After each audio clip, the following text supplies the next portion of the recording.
All right, so we do have a very interesting story here. This headline reads: Sanders leads, Buttigieg catches Biden in New Hampshire poll. So, it first goes Iowa, New Hampshire. Those are the first two states. And so, while some people think that those are really vital to winning, that's actually not really true. Iowa and New Hampshire are really irrelevant in the grand scheme of things, and really, no matter what, those really don't end up mattering. So, on the Republican side, remember that Iowa was the first state to go. And remember, Trump lost. He didn't win. It was Ted Cruz. And what happened? It was a total, shit fest for everyone else, basically, Ted Cruz and all the other Republican candidates. Take the Democrats last year. Remember, Iowa was a state that Bernie Sanders lost by 0.2% of the vote. He demolished in New Hampshire. He won by something like 22 points. But what did it end up doing? Nothing. So it's like, don't be fooled and think that just because Iowa and New Hampshire go one way, like we're chilling. Like, that's not true. We really have to fight. Okay, do not give up on this fight. This is going to be a long haul battle that we have to really go through. So it says Vermont Senator Bernie Sanders leads the Democratic field in New Hampshire, but South Bend, Indiana Mayor Pete Buttigieg is on the rise and running neck and neck with former Vice President Joe Biden, according to a new poll.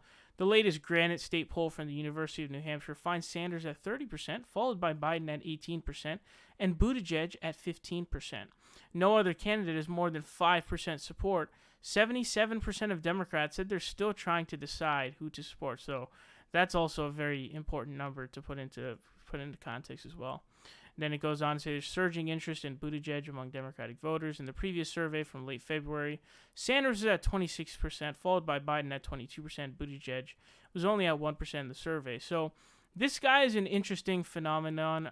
Currently, he's definitely rising in popularity right now, mostly because he's being propped up by the establishment. That's really the main reason for this whole thing, is that he's actually being propped up by the establishment himself.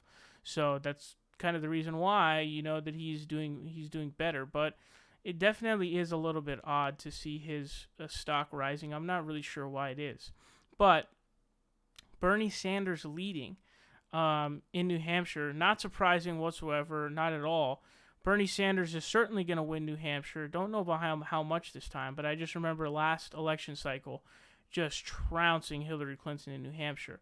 But that's not the worry that we need to have. What are the states we really need to focus on this election coming up, okay? We know the states Bernie Sanders is going to win, right? States like Washington and states like Iowa and New Hampshire, states like those, we know Bernie's going to take, right? The states we really have to worry about, and luckily I don't think we have to worry about it, but it's really the South states. Remember, a lot of those are actually coming first. So if he's able to do well in the South, or at least able to do like decently well in the South, and we've seen polls that show that he actually has a lot of minority and black support, which is awesome.